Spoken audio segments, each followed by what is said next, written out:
বর্তমানে একটা viral animated cartoon তৈরি করবেন কিভাবে দেখুন। গ্রিক থ্রিতে ঢুকে তারপরে আপনি এখানে আপনার ছবি অ্যাড করে তারপর ওই নামটা লিখবেন কিভাবে দেখেন। প্রথমে ছবি একটা চুজ করবেন, চুজ করার পর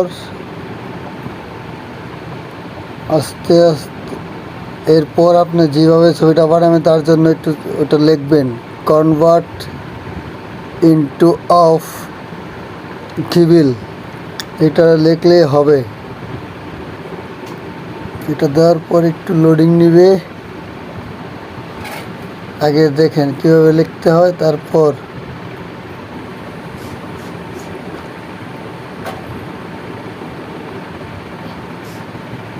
convert into of table automatic search হবে। তারপর আস্তে আস্তে ছবিটা এসে পড়বে। এই ছবিটা অটো হয়ে গেছে, দেখুন কত সুন্দর, একদম same to same full cartoon animated.